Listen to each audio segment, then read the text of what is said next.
अल्हम्दुलिल्लाह नहमदुहु व नस्तईनुहु व नस्तगफिरुह व नऊज़ु बिल्लाहि मिन शुरूरि अनफुसिना व मिन सय्यिआति अमालिना मन यहदिहिल्लाहु फला मुज़िल्ल लहु व मन युज़लिल्हु फला मुज़िल्ल लहु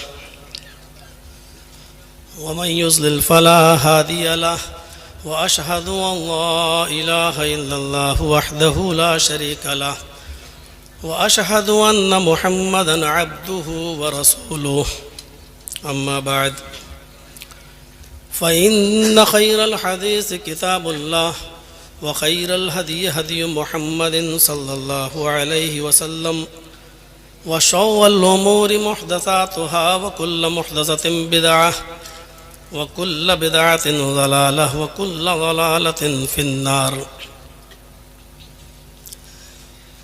अऊज़ु बिल्लाहि मिनश शैतानिर रजीम। बिस्मिल्लाहिर रहमानिर रहीम। वला तहिनु वला तहज़नु व अंतुमुल अअलौना इन कुंतुम मुमिनीन।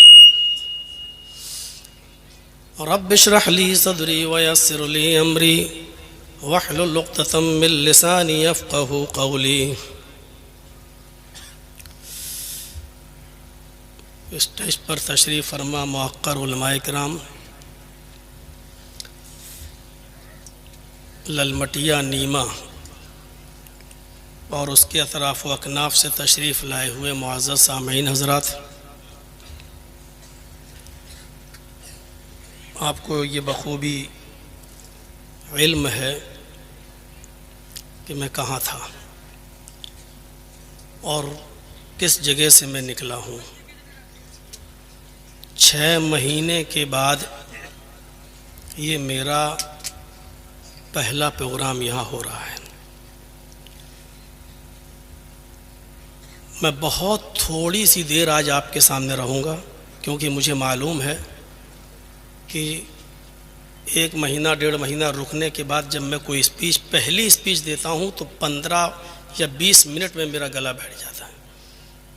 ये एक आदत है, मुश्किल से 15-20 मिनट में गला बैठना ही बैठना है पहली तकरीर में, और कल से ये फिर ठीक हो जाएगा। ये आज तक कोई डॉक्टर इस मर्ज़ को पकड़ ही नहीं पाया कि क्या बात है। वो छुरी होती है जिसको जितना तेज़ करते रहो तो चलती रहती है, और जब कुंद हो जाती है तो फिर उसको। मैंने ये जुमे का खुतबा भी कहीं नहीं दिया, जानबूझकर कहीं नहीं दिया। मैं निकल तो गया था लेकिन जानबूझकर मैंने जुमे का खुतबा कहीं नहीं दिया, क्योंकि इतनी भीड़ हो रही थी। जिस जगह पर भी खुतबे का ऐलान अगर सुन लिया जाता तो जगह नहीं मिलती। मेरे साथियों, ये पहला प्रोग्राम है हमारा, पहला।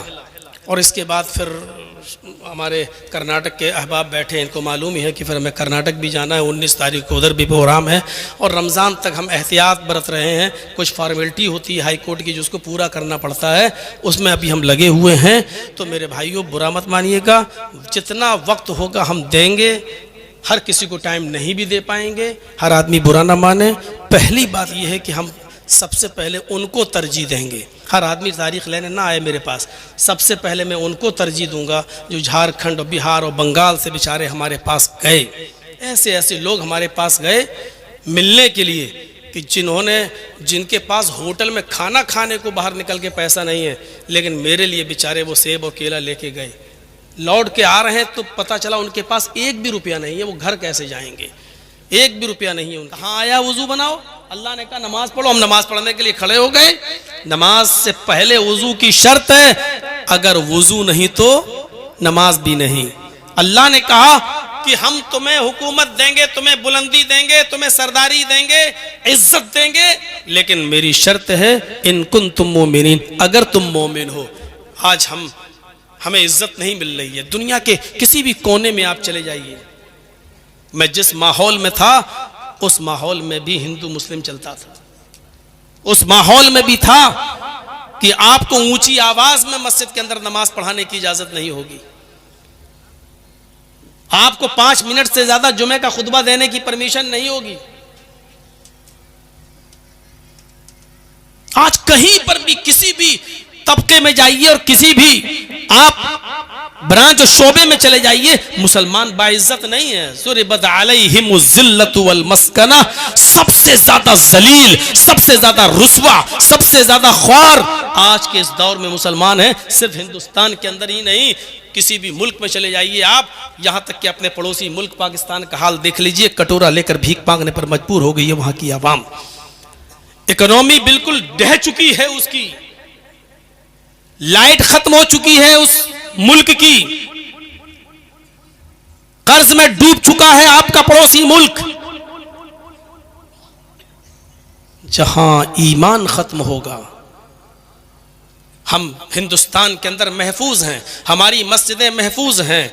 यहां होली और दिवाली और ईद अगर एक दिन पड़ जाए तो आराम के साथ आप रंग से बचते हुए मस्जिद में जा सकते हैं और हिंदू भाई भी आराम से अपना त्योहार बना सकता है। लेकिन आप अपने पड़ोसी मुल्क का हाल देखें तो वहां मस्जिदें महफूज नहीं है, नमाज की हालत में गोलियों से भून दिया जाता है, सजदे की हालत में गोलियों से भून दिया जाता है। मेरे प्यारे साथियों, दुनिया के किसी भी कोने में चले जाइए, इराक का हाल देख लीजिए आप, ईरान का हाल देख लीजिए आप, सीरिया का हाल देख लीजिए आप, फिलिस्तीन का हाल आप देख लीजिए। आप दुनिया के किसी भी मुल्क में, जो आप अपने मुल्क कहते हैं जिनको इस्लामी मुल्क, मुस्लिम ममालिक, आप उनका हाल देख लीजिए। भारत के मुसलमानों से बदतर जिंदगी गुजार रहे हैं। हम इनफरादी तौर पर सबसे मजबूत हैं, हम इज्तिमाई तौर पर भी सबसे मजबूत हैं। अगर दुनिया का सबसे अमीर कोई इंसान है दुनिया का, तो वो एक मुसलमान है। और दुनिया का सबसे अमीर मुल्क अगर कोई है तो वो कुवैत, जिसकी करेंसी सबसे हाई फाई। हम इज्तिमाई तौर पर भी मजबूत हैं, इनफरादी तौर पर भी मजबूत हैं, लेकिन अफसोस ये है कि इसके बावजूद सबसे ज्यादा जलील, सबसे ज्यादा रुस्वा, सबसे ज्यादा बदनाम और सबसे ज्यादा बेबस, सबसे ज्यादा कमजोर अगर तुम्हें दुनिया में कोई नजर आएगा और हिंदुस्तान में कोई नजर आएगा तो वो मुसलमान नजर आएगा। वला तहिनु वला तहज़नु व अंतुमुल आलौना इन कुंतुम मुमिनीन। तुम गम न करो, तुम मायूस न हो जाओ, तुम परेशान न हो। मोमिनो, हम तुम ही को इज्जत देंगे, तुम ही बुलंद रहोगे, तुम ही साहिब इज्जत रहोगे। कदम कामयाबी तुम्हारे कदम चूमेगी। इन कुंतुम मुमिनीन, शर्त यह है कि तुम पहले मोमिन बन जाओ। अल्लाह ने ईमान की शर्त लगाई है, पहले तुम मोमिन बन जाओ। ईमान एक मुआहिदा है और अमल सालेह नतीजा है। आपसे एक मालिक और मजदूर होता है ना, मालिक जैसे मोबाइल में सिम और सिम के लिए मोबाइल, ये दोनों लाजिम और मलजूम है। आपके पास मोबाइल है लेकिन सिम नहीं तो बेकार है, आपके पास सिम है लेकिन मोबाइल नहीं तो बेकार है। आपके पास ईमान है लेकिन अमले स्वाले नहीं बेकार है, आपके पास अमले स्वाले है लेकिन ईमान नहीं बेकार है। अमले स्वाले हम क्या करेंगे, हमसे अच्छे अच्छे अमले स्वाले गैर मुस्लिम लोग करते हैं।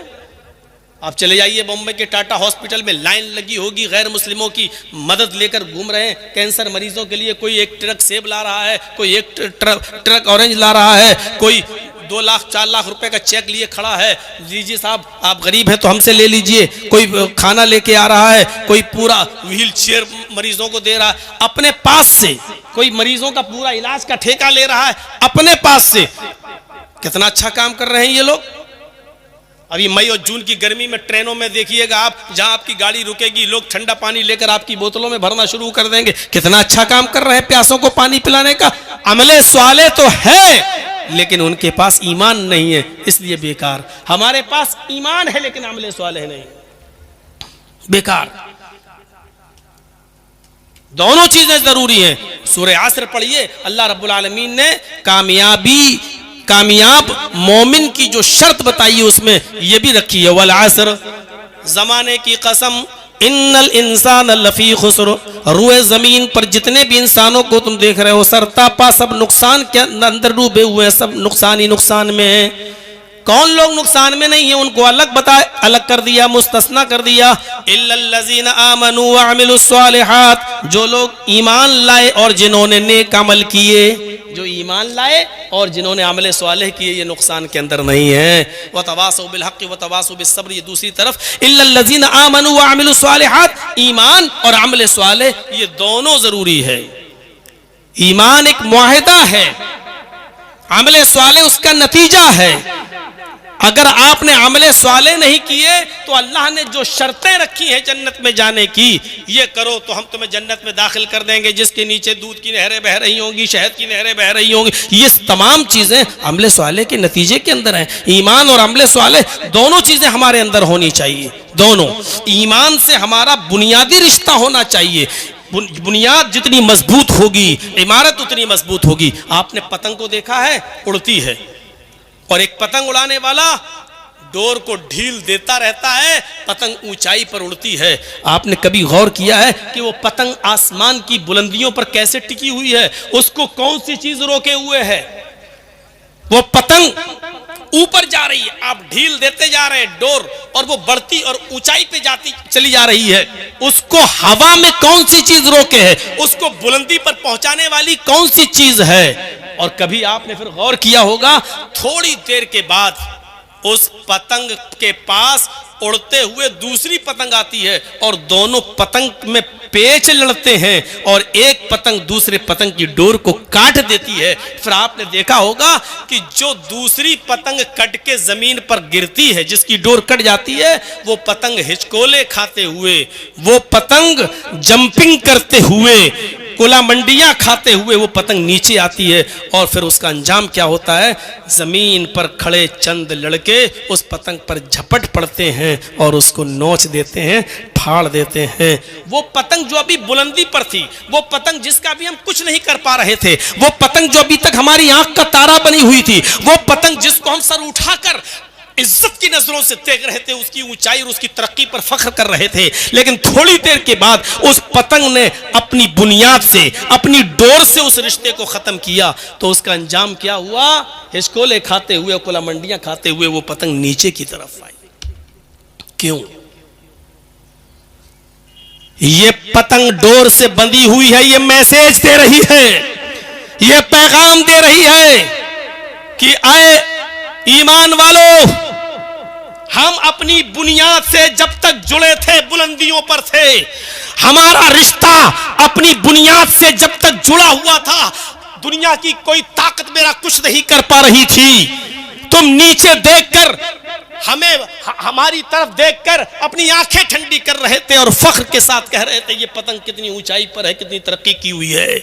तुम भी हमारा कुछ नहीं कर पा रहे थे, लेकिन जब हमने अपनी डोर से रिश्ता तोड़ लिया है, अपनी बुनियाद से रिश्ता खत्म कर लिया है, जब हमने अपनी डोर से, अपनी बुनियाद से रिश्ते को मुनक़ता कर लिया है, तो अब हमारा अंजाम बुलंदी पर पहुंचना नहीं है, तरक्की पर पहुंचना नहीं है, क्योंकि हमने अपनी बुनियाद से अपना नाता तोड़ लिया है। जैसे ही उस डोर को काटा गया, उस डोर ने अपना रिश्ता मुनक़ता किया उस पतंग से, पतंग ने डोर से जैसे मुनक़ता किया, पतंग बुलंदी पर नहीं जाती है, आसमान की ऊंचाइयों पर नहीं जाती है, हिचकोले खाते हुए जमीन की ऊपर आती है, और जमीन की ऊपर बैठे हुए या खड़े होने वाले चंद लड़के उस पतंग पर टूट पड़ते हैं। मुसलमानों, हमारी बुनियाद है ईमान। मुसलमानों, जब तक हम ईमान से बंधे हुए हैं और हम इस ईमान की डोर से हम बंधे हुए हैं, तरक्की करेंगे, ऊंचाई के ऊपर जाएंगे, हमें देखकर लोग फख्र करेंगे, इसलिए कि हमारी बुनियाद मजबूत है और हमने अपना रिश्ता, अपनी बुनियाद अपने ईमान से जोड़े रखा है। इसी को कुरान कह रहा, व अंतुमुल आलौन इन कुंतुम मोमिनीन, अगर तुम मोमिन हो तो हम तुम्हें इज्जत देंगे, हम तुम्हें सर बुलंदी देंगे, हम तुम्हें ऊंचाइयों पर पहुंचाएंगे, हम तुम्हें हुकूमत देंगे अगर तुम मोमिन हो। और जब तुम ईमान से अपने रिश्ते को मुनक़ता कर लोगे, ईमान से अपने रिश्ते को तोड़ लोगे, तो फिर तुम्हारा अंजाम वही होगा जो एक पतंग का होता है। दुनिया की सारी कौमें तुम्हारे ऊपर टूट पड़ेंगी। यूशिकुल उममु अन तदा अलैकुम कमा तदा अलकलतु अला क़िसतिहा, जिस तरह भूखे लोग दस्तरखान दस्तरखान के ऊपर टूट पड़ते हैं, उसी तरीके से दुनिया की सारी कौमें तुम्हारे ऊपर टूट पड़ेंगी, इसलिए कि तुमने ईमान से अपने रिश्ते को मुनक़ता कर लिया है। पतंग से इबरत हासिल करो। पतंग डोर से जुड़ी होती है, बुलंदी पर जाती है, तरक्की करती है, आसमान की ऊंचाइयों को छूती है और दुनिया की कोई ताकत उस पतंग का कुछ नहीं बिगाड़ पाती है। लेकिन जब वो डोर से, जब वो बुनियाद से अपने रिश्ते को मुनक़ता कर लेती है और छोड़ देती है अपनी बुनियाद को, तो वो जमीन की पस्तियों की तरफ आती है। ये पतंग का और डोर का ये मैसेज हमें चीख चीख कर कह रहा है, जब तक तुम अपने कुरान से, अपने ईमान से, अपने इस्लाम से वाबस्ता रहोगे, दुनिया की कोई ताकत तुम्हारा कुछ नहीं कर सकती है। ये ईमान जब किसी के अंदर जागता है तो फिर वो ये नहीं देखता। हजरत इब्राहिम अपने शीर ख्वार बच्चे को हाजरा के साथ जब बेआबो गया वादी में छोड़ते हैं और जब चलने लगते हैं, जहां एक चिड़िया भी नहीं है, चिड़िया परिंदा भी नहीं है, परिंदे भी ऐसी जगह घोंसला बनाते हैं जहां उनको पानी आसानी से मिल सके, दूर दूर तक पानी का वजूद नहीं है। और ऐसे बेआबो गया मैदान में, मिना के मैदान में इब्राहिम अलैहिस्सलाम जब अपनी बीवी हाजरा को छोड़ते हैं और शीरख्वार बच्चे को छोड़ते हैं और जाने लगते हैं, तो उनकी बीवी कहती है, इला मन ततरुकुना। कुरान पढ़िए, आए इब्राहिम तुम जा रहे हो, कहां जा रहे हो? आए इब्राहिम शाम से लेकर यहां तक खैर आफियत के साथ मुझे लेकर आए हो, इराक की सरजमीन से लेकर यहां तक तुम खैर आफियत के साथ मुझे लेकर आए हो।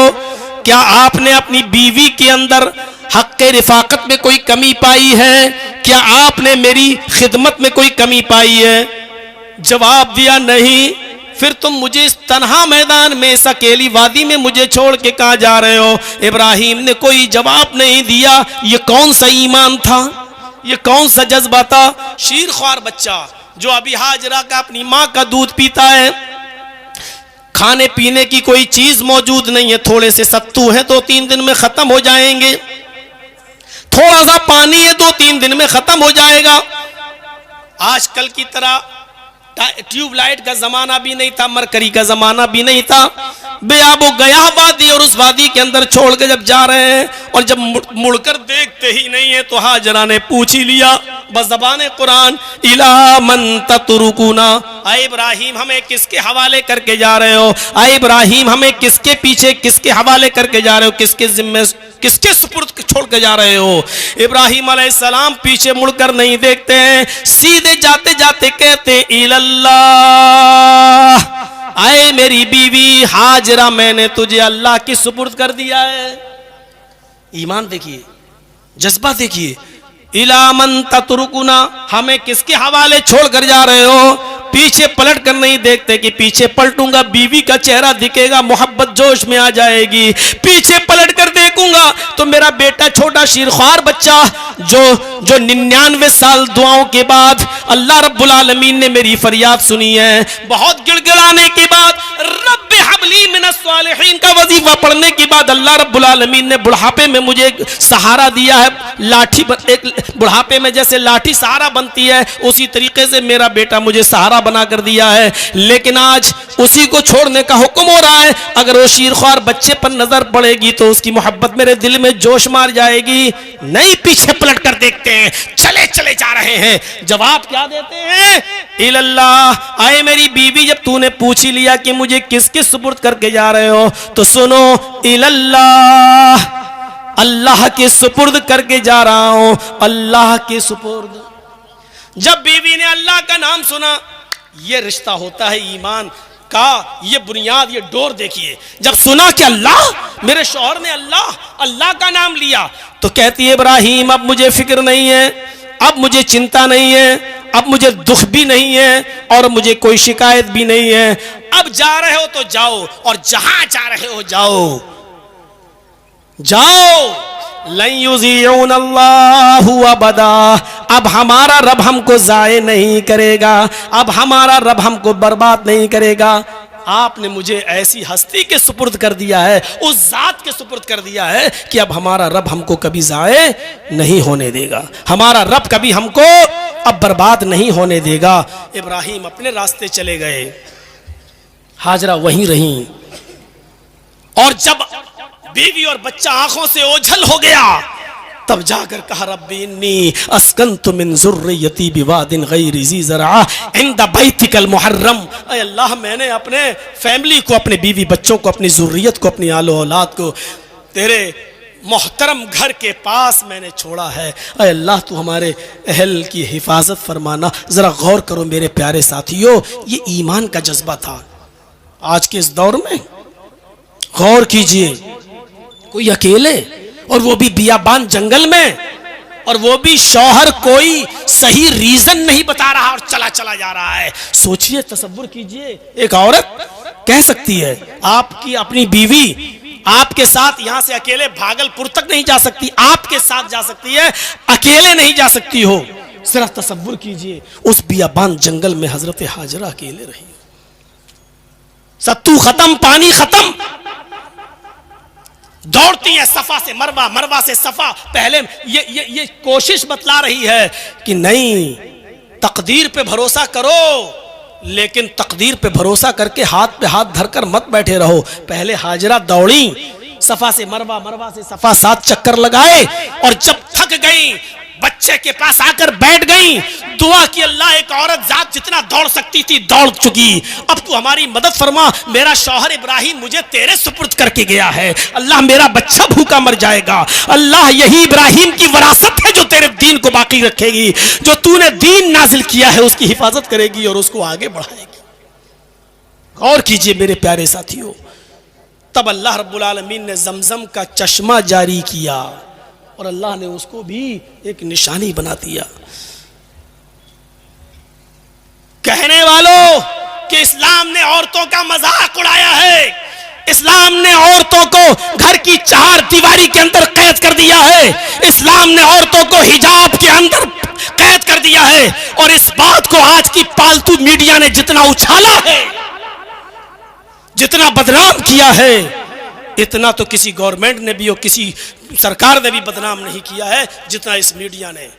उस मीडिया को कान के पर्दे खोल के सुन लेना चाहिए कि इस्लाम ने औरत को वो मकाम दिया है कि जहां जहां हाजरा के कदम पड़े और जहां जहां हाजरा दौड़ी, अल्लाह रब्बुल आलमीन ने हजरत हाजरा के नक्शे पाक को अपनी इबादत का हिस्सा बना दिया है, उसको अपनी इबादत करार दे दिया है कि जब तक तुम भी सफा और मरवा के चक्कर हज और उम्रे में नहीं लगाओगे तुम्हारी इबादत कबूल नहीं होगी। हजरत हाजरा के नक्शे पाक को अपनी इबादत का एक हिस्सा करार दे दिया है। इससे बड़ी एक औरत की इज्जत क्या होगी, इससे बड़ा एक औरत का मकाम क्या होगा। अपने शौहर के मरने के बाद औरत को इस भारत में ही नहीं दुनिया के किसी भी कोने में जिंदा रहने का हक ना हो और उसको अपने शौहर की चिता में जल जाने का अधिकार देता हो। जो धर्म और जो मजहब और जो कानून, गौर करो, वो आज हमें बता रहे हैं कि औरतों का सम्मान क्या है और औरतों की इज्जत क्या है।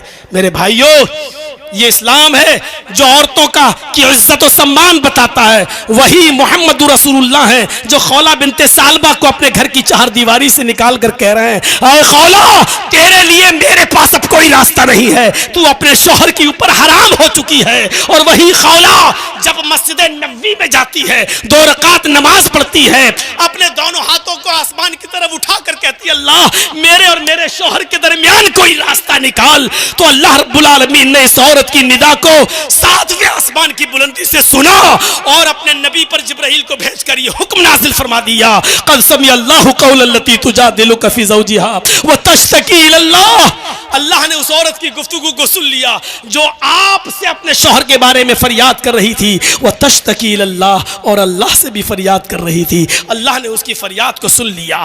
7वें आसमान के ऊपर अल्लाह ने एक औरत की फरियाद को सुना, उस औरत की फरियाद को सुना जो मोहम्मद की चौखट से महरूम हो चुकी थी। मोहम्मद रसूलुल्लाह जिसके लिए रास्ता नहीं निकाल सके, अल्लाह ने उसके लिए रास्ता निकाला। मेरे भाइयों, ये औरत का एक सम्मान, औरत की एक इज्जत है जो इस्लाम ने औरत को दी है। यही खौला बिनते सालबा है, जब बूढ़ी थी और कमर झुकाकर चल रही थी और लाठी टेक कर चल रही थी, तो एक पुल के पास उन्होंने कहा, उमर रुक। उमर रुक गए, कहा उतर घोड़े से। उमर घोड़े से उतरे, कहा मेरे पास आ। कान नीचे कर। और उस बुढ़िया ने उमर के कान में कुछ कहा तो सहाबा ने कहा, उमर अमीरुल मोमिनीन, एक मामूली औरत के लिए आप घोड़े से उतर गए, एक मामूली औरत के लिए आप झुक गए और उसके सामने अपना कान पेश कर दिया। उमर रोते हुए कहते हैं कि ऐ मोहम्मद के साथियों, ये मामूली औरत नहीं है, ये वो औरत है जिसकी जबान से निकले हुए कलमात को सातवें आसमान पर बैठे हुए अर्श पर मुस्तवी अल्लाह ने भी रिजेक्ट नहीं किया है, अल्लाह ने भी उसकी फरियाद को सुना है। तो उमर कौन होता है जो उसकी फरियाद को रिजेक्ट कर दे? उमर कौन होता है जो उसकी फरियाद को रायगा कर दे और रिजेक्ट कर दे? मेरे प्यारे साथियों, ईमान से अपने रिश्ते को मजबूत कीजिए। ईमान का रिश्ता बड़ा मजबूत हो, आप बुलंदी पर फायज होंगे। ईमान जानते हैं, एक मिसाल से समझाने की कोशिश करता हूँ। हजरत मूसा का और फिरौन का वाकया तो आपने बहुत बार सुना होगा, थोड़ा सा गौर कर लीजिएगा। ईमान जब किसी के अंदर पैदा होता है तो उसके अंदर क्या चीज पैदा हो जाती है? क्या चीज पैदा हो जाती है जब ईमान किसी के अंदर पैदा होता है? उफ, फिरौन और मूसा के दरमियान एक मुनाजरा होने लगता है। आओ जमा हो जाए एक मैदान में, तुम सच्चे या हम सच्चे। और फिरौन अपने जादूगरों को लेकर गया और कहा कि आज तुम ऐसा तिलस्म दिखाओ, ऐसा जादू दिखाओ कि आज फिरौन और आज मूसा और उसके साथी सब हक्का बक्का रह जाएं और मूसा हार जाए। जानते हो, जब किसी के अंदर ईमान नहीं होता तो मुतालबा क्या करता है? वही फिरौन के जादूगरों ने मुतालबा किया, ये तो मेरे बाएं हाथ का खेल है, मूसा और उसके साथी हक्का बक्का रह जाएंगे, हार जाएंगे, भाग जाएंगे। लेकिन अगर हमने ऐसा किया, इन्ना लना ला अजरन इन कुन्ना नहनुल गालिबीन, अगर हम मूसा और उसके साथियों पर गालिब आ गए तो आप हमें इनाम क्या देंगे? हमारा अजर क्या होगा? हमारा इनाम क्या होगा? बस इसी बात को ज़हन में रखिएगा। जादूगरों ने अपना तिलस्म, अपना जादू, अपना कर्तव्य दिखाने से पहले क्या कहा? हमारा इनाम क्या होगा? हमारा बदला क्या होगा? हमें आप देंगे क्या?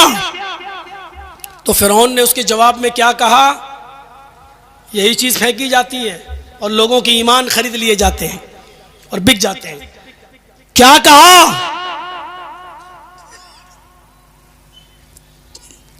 अगर तुमने मूसा और उसके साथियों को हरा दिया, भगा दिया, हक्का बक्का कर दिया, हारने पर मजबूर कर दिया, तो तुम मेरे मुकर्रब हो जाओगे, मेरे वजीर बन जाओगे, हमारे खास लोगों में तुम्हारा शुमार होगा। हम जो भी काम करेंगे तुमसे मशवरा करेंगे। जाहिर बात है कि जब कोई बादशाह का मुकर्रब हो जाए तो फिर तो वो दिरहमो दीनार सोने और चांदी में ही खेलेगा। खुश हो गए, अच्छा ये हमारा इनाम होगा, हमें आप अपना खास वजीर बनाएंगे कि हाँ हुआ। जादूगरों ने रस्सियां फेंकी और वो रस्सी सांप बन गई। सांप थी नहीं लेकिन दिखने लगी। मूसा अलैहिस्सलाम उन रस्सियों का सांप बनते हुए देखते हैं तो डर जाते हैं, उनकी कौम भी डर जाती है। लेकिन अल्लाह रब्बुल आलमीन ने फरमाया डरो नहीं, इन्होंने जो जादू दिखाया है आप हकीकत दिखाइए, मौजिजा दिखाइए। अन अलक़ि असाक, ऐ मूसा तुम्हारे हाथ में जो लाठी है, जो डंडा है, उसको तुम जमीन के ऊपर मारो। मूसा अलैहिस्सलाम ने उस डंडे को जमीन पर मारा जो उनके हाथ में था, वो एक अज़दहा बन गया। अज़दहा फ़इज़ा हिया तल्क़फ़ु मा यअफ़िकून, कुरान कहता है इतना बड़ा अज़दहा बन गया कि वो रस्सियां जो सांप दिखाई दे रही थी उन सबको खा गया। जादूगर समझ गए हमने जो दिखाया है वो जादू है और मूसा ने जो दिखाया है वो जादू नहीं है, वो खुदाई मौजिज़ा है, अल्लाह की तरफ से है। फौरन बदल गए और ये चमत्कार देखा, मूसा अलैहिस्सलाम का ये मौजिज़ा देखा तो चीख पड़े आमन्ना बिरब्बिल आलमीन, रब्ब मूसा व हारून, हम अल्लाह रब्बुल आलमीन पर ईमान लाए, हम उस रब पर ईमान लाए जो हारून का रब है, जो मूसा का रब है, जो हारून का रब है, जिसको मूसा और हारून भी अपना रब कहते हैं, उस पर ईमान लाए।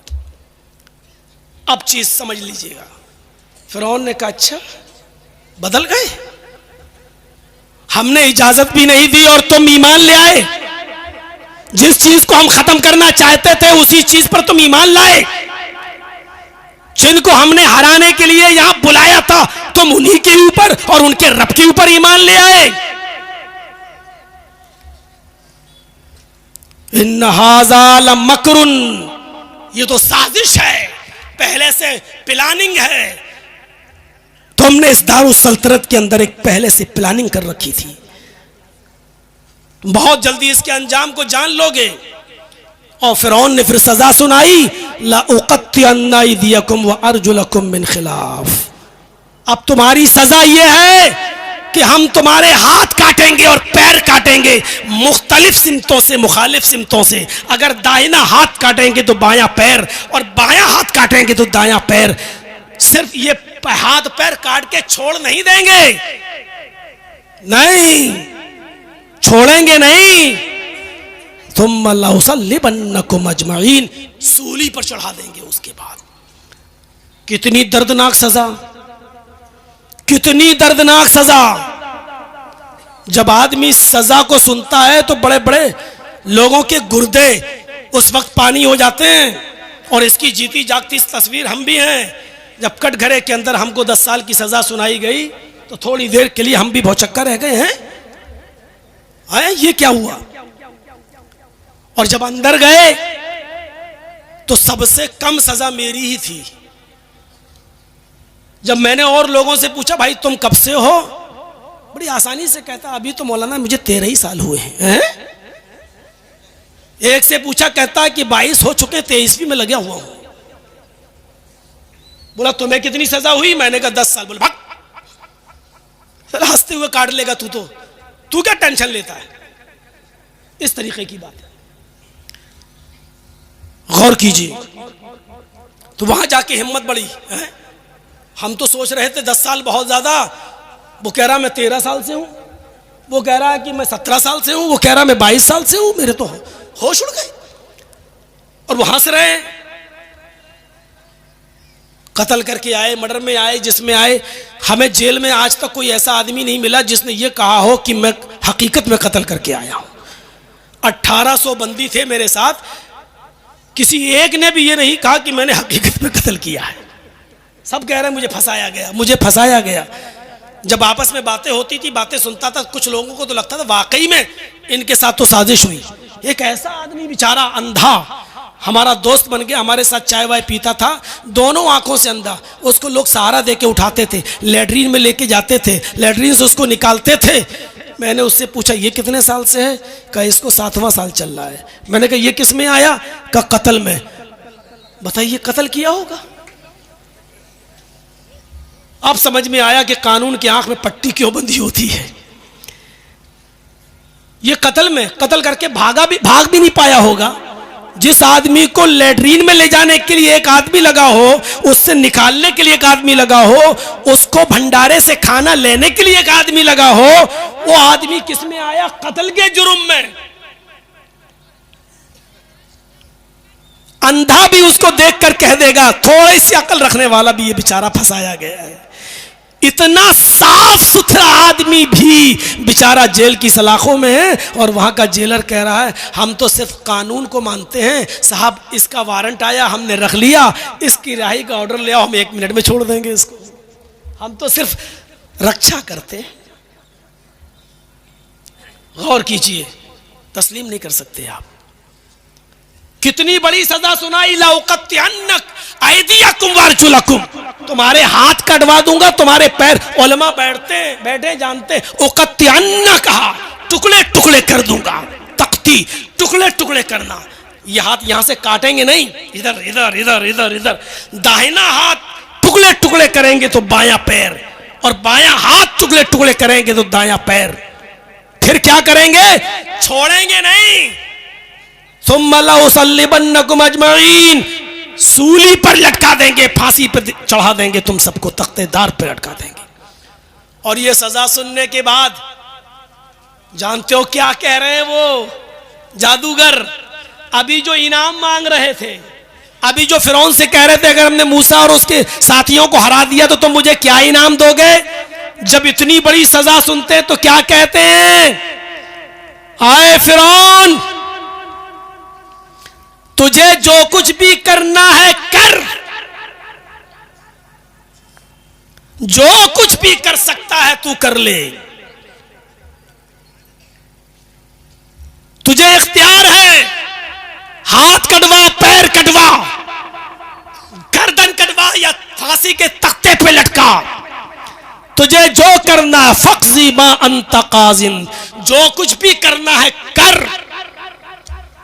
हम अब उन निशानियों को देखने के बाद जो अल्लाह तबारक व तआला की तरफ से हमें दिखाई गई, मौजिज़ा देखने के बाद, वाज़ेह निशानियां सामने आ जाने के बाद, अब हम तुझे तरजीह नहीं दे सकते हैं। फ़क़्ज़ी मा अंत क़ाज़ी, कर जो कुछ भी तुझे करना है। इन्नमा तक़ज़ी हाज़िहिल हयातिद दुनिया, तू सिर्फ दुनिया की हद तक जो कुछ कर सकता है कर ले, दुनिया की हद तक जो कुछ कर सकता है कर ले, सिर्फ दुनिया की हद तक तू जो कुछ कर सकता है वही करेगा। आखिरत का तू मालिक नहीं है, वो मालिक अल्लाह है। तो दुनिया में मुझे सता सकता है लेकिन आखिरत में मुझे नहीं सता सकता।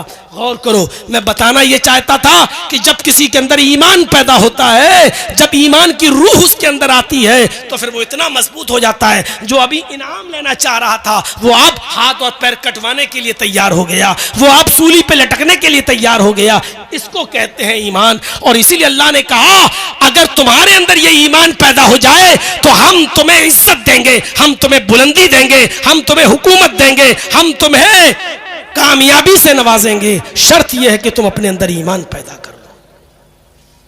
गज़वे तबूक के मौके पर अल्लाह के रसूल ने कहा कुछ लाओ, हमें जरूरत है इस गज़वे में जाने की। तो सारे लोग बिसात मुताबिक, इस्तिताअत के मुताबिक अपना अपना माल लाए। हजरत अबू बकर सारा माल उठा लाए। अल्लाह के नबी ने पूछा अबू बकर घर में क्या छोड़ा?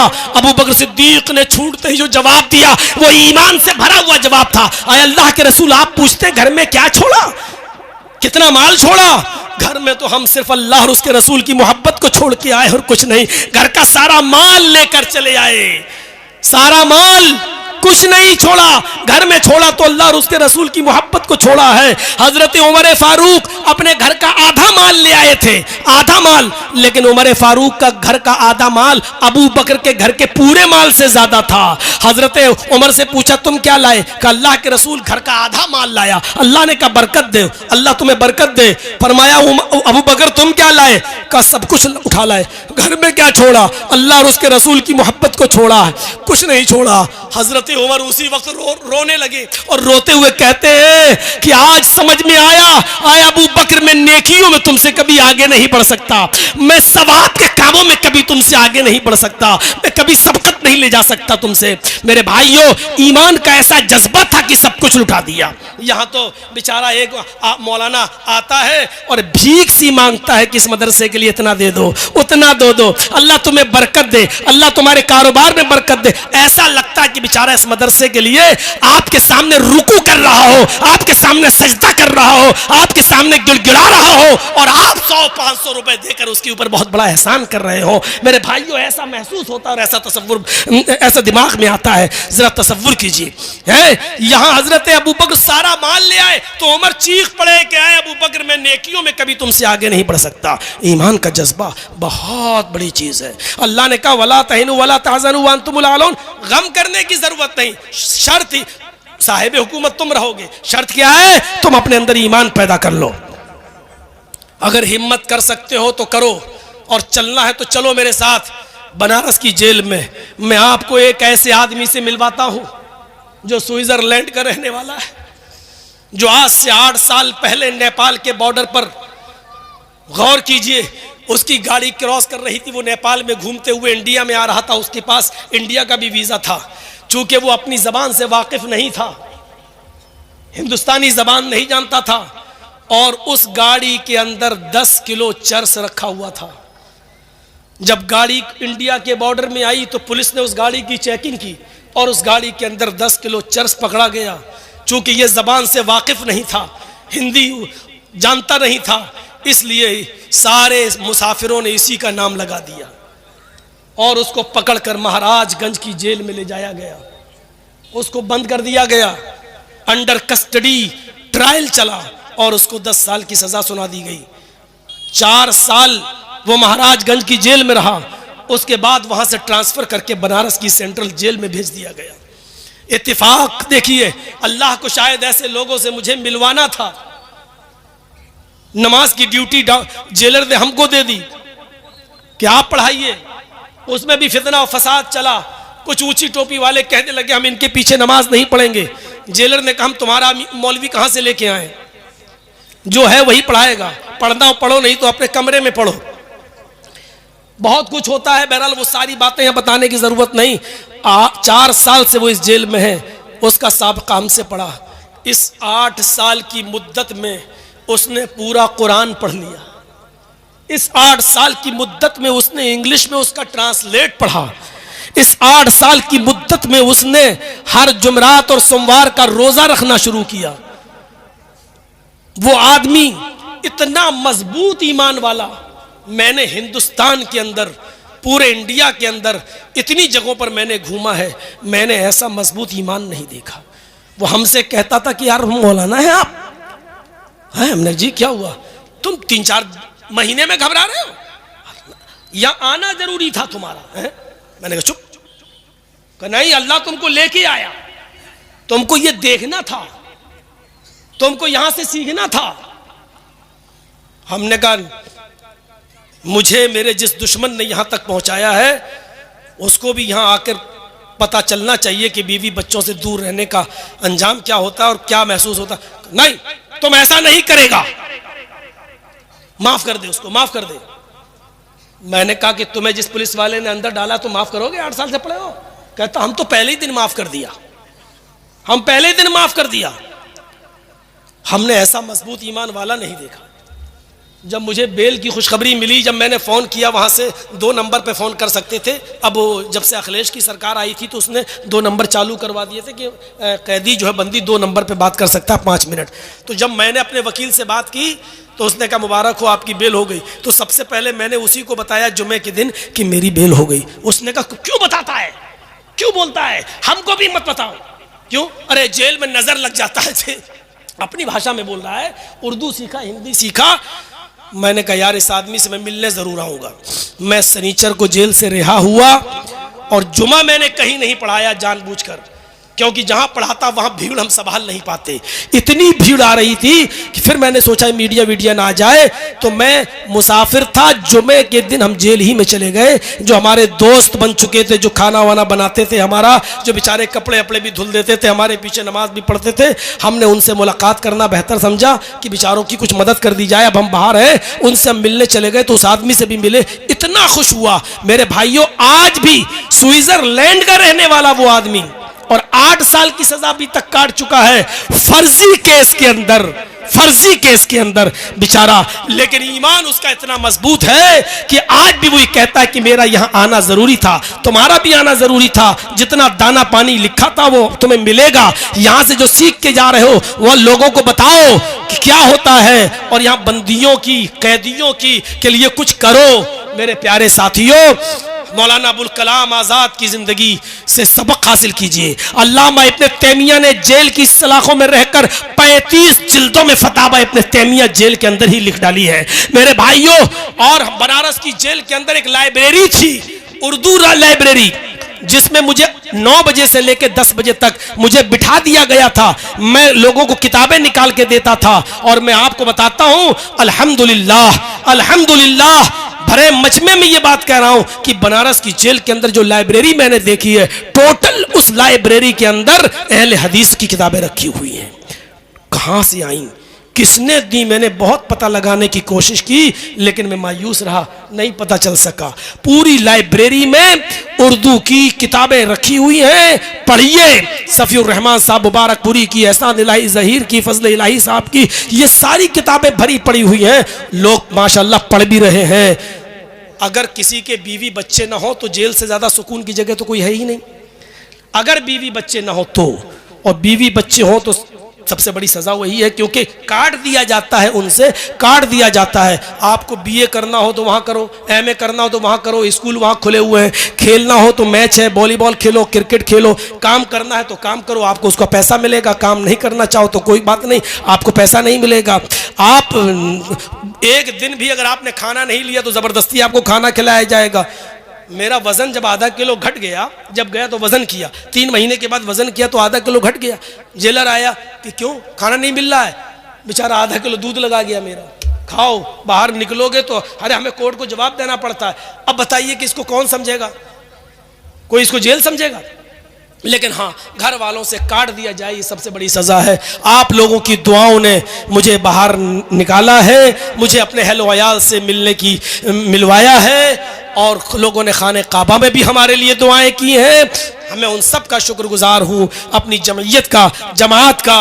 बड़े बड़े लोग मुझसे मिलने आए, जमयत उलमा के लोग हमसे मिलने आए।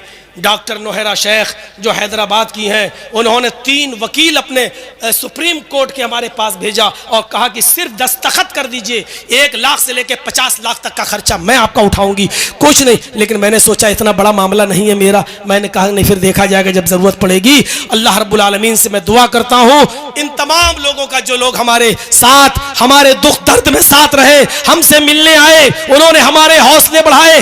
हमारी गैर मौजूदगी में हमारे वालिदैन को जो बुढ़ापे की दहलीज पर हैं, और जब मैंने उनको जेल के अंदर हमसे मिलने के लिए आए और उनके लड़खड़ाते हुए पैरों को जब मैंने देखा तो उस वक्त पहली मर्तबा मैं रोया और यही दुआ करता था कि अल्लाह मुझे ऐसा दिन न दिखाना कि मेरे बाप को उधर कुछ हो जाए और मैं जेल की सलाखों में रहूं। मुझे सबसे ज्यादा टेंशन मेरे वालिद मोहतरम की थी, जो 75 साल की उम्र में लड़खड़ाते हुए पैर से 2 लोगों के सहारे के जरिए आए। मेरी जबान से उस वक्त थोड़ी देर के लिए बद्दुआ निकली उस दुश्मन के लिए, उस दुश्मन के लिए जिसको आपकी सरजमीन ने भी हीरो बनाया है, जिसको अपनी गाड़ियों पे बिठा बिठा कर जिससे जलसे करवाए गए हैं। मैं नाम नहीं लूंगा, आपकी सरजमीन पर भी उसको हीरो बनाने की कोशिश की है। वही जमीयत का गद्दार है, वही जमात का दुश्मन है, और वही जमात अहले हदीस का सबसे बड़ा दुश्मन है, जो आज मेरे भाइयों अपनी जमीन और अपनी जायदादें बेचने तक में मजबूर हो गया है। लेकिन उसने ही मीडिया को बहकाकर और मीडिया को उछालकर, मेरी कटिंग दे देकर और मेरी वीडियोस दे देकर उसने उछलवाया और मुझे इस दहलीज तक पहुंचाया।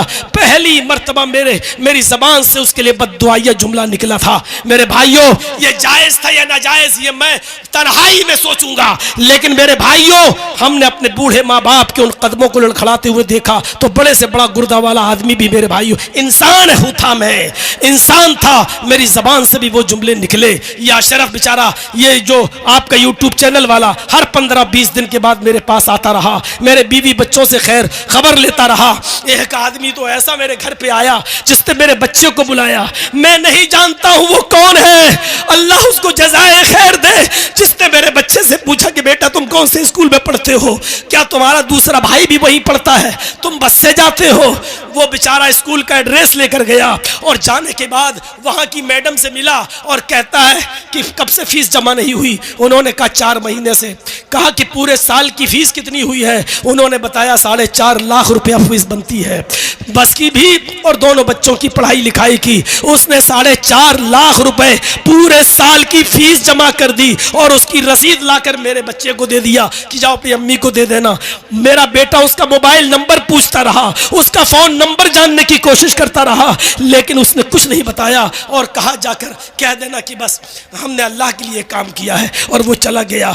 मेरे इस कैसेट और इस तकरीर के जरिए अगर उस तक मेरी खबर पहुंच जाए तो तुमने मेरी गैर मौजूदगी में मेरे लिए जो सहारा बने हो, अल्लाह तुम्हें तुम्हारे कारोबार में दिन दूनी और रात चौगनी तरक्की अता फरमाए, तुम्हारे दुख दर्द में तुम्हारा तुम्हारा साथ दे। और तुम अगर अपना नाम नहीं बताना चाहते तो मत बताओ, अल्लाह रब्बुल आलमीन इसका तुम्हें बेहतरीन बदला देगा। हमारी बीवी लखनऊ में अपने बच्चों के साथ अकेले, लेकिन मेरे बच्चे को नमक तक नहीं खरीदना पड़ा, मेरे बेटे को नमक तक नहीं खरीदना पड़ा, वहां की जमीयत और जमात ने पूरा साथ दिया। अल्लाह ये सब तेरी तरफ से हुआ है, मैं तेरा शुक्रगुजार हूँ, तेरा शुक्र अदा करता हूँ। मैं उन तमाम लोगों का जिन्होंने दुआएं की और उन लोगों का भी जो हमसे मिलने के लिए आए, मैंने कहा था कि मेरा गला बैठ जाएगा, अब साथ नहीं दे पाऊंगा। कल इंशाअल्लाह तफसीली बहस होगी, तफसीली गुफ्तगू होगी। मैं फिर आपसे कहता हूं कि चैनल वालों, मैंने तुम्हें बहुत समझाया, लेकिन तुम अपनी हरकत से बाज नहीं आए। मजबूरन मैंने ये कदम उठाया। आइंदा कभी मेरे पास मेरी तकरीर को रिकॉर्ड करने मत आइएगा। मैं फिर उस जगह नहीं जाना चाहता हूं जिस जगह पर तुम लोगों की थंबल ने और तुम लोगों के कटिंग ने और तुम लोगों की निशानियों ने हमें पहुंचाया था। मैं मौज़रत के साथ कहता हूं कि जो लोग भी मुझसे प्रोग्राम अपने यहाँ कराएंगे वो चैनल वालों को रोकेंगे, वरना मैं उनको प्रोग्राम नहीं दे पाऊंगा। बड़ी मौज़रत के साथ अल्लाह से मैं दुआ करता हूं कि बारे इलाह हमारी ख़ताओं को माफ़ फरमा दे, ईमान हमारे अंदर पैदा फरमा दे, और जो सरबुलंदी और इज़्ज़त का तूने वादा किया था बारे इलाह वो तू हमें अता फरमा। और जब तक तू हमें ज़िंदा रख, इस्लाम पर ज़िंदा रखना, जब खात्मा हो तो ईमान पर हमारा खात्मा फरमाना। वमा अलैना इल्लल बलागुल मुबीन व आखिरु दावाना अनिल हम्दुलिल्लाहि रब्बिल आलमीन।